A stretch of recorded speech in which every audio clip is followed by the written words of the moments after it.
ഇപ്പോൾ ഒരു ഹാർട്ട് പേഷ്യൻസിന് നല്ല ഒരു മീൽ പ്രിസ്ക്രൈബ് ചെയ്യുക എന്ന് പറയുമ്പോൾ ഒരുപാട് ഫാക്ടേഴ്സ് ഉണ്ട്. അയാളുടെ ബോഡി വെയിറ്റ്, അയാളുടെ രോഗം, മറ്റ് രോഗങ്ങൾ, കോമോർബിഡിറ്റീസ്, ഡയബറ്റീസ്, ഹൈപ്പർ ടെൻഷൻ, എല്ലാം നമ്മൾ കണക്കിലെടുത്തിട്ട് വേണം പറയണം. പക്ഷേ ഒരു ചുരുക്കി ഒരു സിമ്പിളായിട്ട് പറയുകയാണെങ്കിൽ ആക്ച്വലി നമ്മളിപ്പോൾ ഈ കേരളീയർ നമ്മൾ കഴിക്കുന്ന ഭക്ഷണത്തിൽ ചെറിയൊരു മോഡിഫിക്കേഷൻ ചെയ്യുകയാണെങ്കിൽ തന്നെ വളരെയധികം നല്ലൊരു വ്യത്യാസം ഉണ്ടാകാനുള്ള സാധ്യതയുണ്ട്. അതിൽ ഏറ്റവും മുഖ്യം പറയുകയാണെങ്കിൽ നമ്മളിപ്പോൾ കഴിക്കുന്ന കാർബോഹൈഡ്രേറ്റ് നമ്മളെപ്പോഴും അധികമാണ്.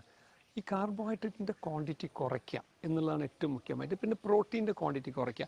ഒരു ഉദാഹരണത്തിന് നമുക്ക് മോർണിംഗ് ബ്രേക്ക്ഫാസ്റ്റിൻ്റെ കൂടെ ചിലപ്പോൾ 2 എഗ് വൈറ്റോ അല്ലെങ്കിൽ 2 എഗ് വൈറ്റ് അല്ലെങ്കിൽ 3 എഗ് വൈറ്റ് വിത്ത് 1 എഗ് യോക്ക് ചേർന്നിട്ട് കഴിക്കുന്നത് നമുക്ക് കുറച്ച് പ്രോട്ടീൻ അധികം കിട്ടുകയും ചെയ്യും. നമ്മൾ കാർബോഹൈഡ്രേറ്റ് കഴിക്കുന്നതിന് കുറച്ച് കുറയ്ക്കാൻ പറ്റും. അതേപോലെ ലഞ്ചിന് ഇപ്പോൾ നമ്മളെല്ലാവരും ഒരു ഊണ് ശീലിച്ചിട്ടുള്ള ആളുകളാണല്ലോ.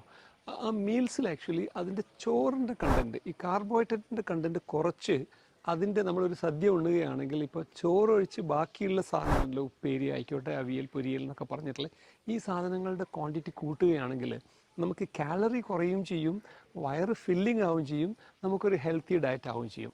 എന്നിട്ട് നമ്മൾ ഈവനിങ്ങിൽ അല്ലെങ്കിൽ രാത്രിയിലേക്ക് നമ്മൾ ഡിന്നറിൽ പ്രിപ്പയർ ചെയ്യുമ്പോൾ അതിൽ കൂടുതൽ സാലഡ് വിത്ത് ചിക്കൻ, അങ്ങനെ ഒരു മീറ്റ് വിത്ത് സാലഡ്, ആ ഒരു രീതിയിലുള്ള ഒരു ഭക്ഷണം കൂടി കഴിക്കുകയാണെങ്കിൽ നമുക്ക് ഓവറോൾ ക്വാണ്ടിറ്റി ഓഫ് കാർബോഹൈഡ്രേറ്റ് കുറയും, ക്വാണ്ടിറ്റി ഓഫ് പ്രോട്ടീൻ കൂടും, നമ്മുടെ കാലറി ഒന്ന് ബാലൻസ്ഡ് ആകും, നമുക്കൊരു ബോഡി വെയിറ്റ് ഒക്കെ മെയിൻറ്റെയിൻ ചെയ്യാൻ ഒരു പറ്റിയ രീതിയിലുള്ള ഒരു സിമ്പിളായിട്ടുള്ള ഒരു 1 ഡേ മീലാണ് ഞാൻ പറഞ്ഞിട്ടുള്ളത്. പിന്നെ ഇതിൽ ശ്രദ്ധിക്കേണ്ട 2 കാര്യം: ഒന്ന് ഫ്രൈഡ് സാധനങ്ങൾ മാക്സിമം അവോയ്ഡ് ചെയ്യുക.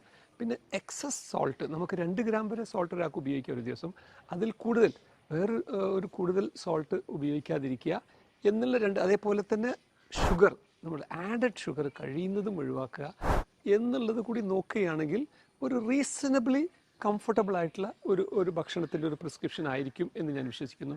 ഒരിക്കലും തന്നെ നമുക്ക് ഉൾക്കൊള്ളാൻ അല്ലെങ്കിൽ നമുക്ക് പാലിക്കാൻ കഴിയാത്ത രീതിയിലുള്ള സ്ട്രിക്റ്റ് ഭക്ഷണ രീതികളൊന്നും തന്നെ ഹാർട്ട് പേഷ്യൻസിന് ആവശ്യമില്ല എന്നുള്ളത് കൂടി ഞാൻ പറയുകയാണ്.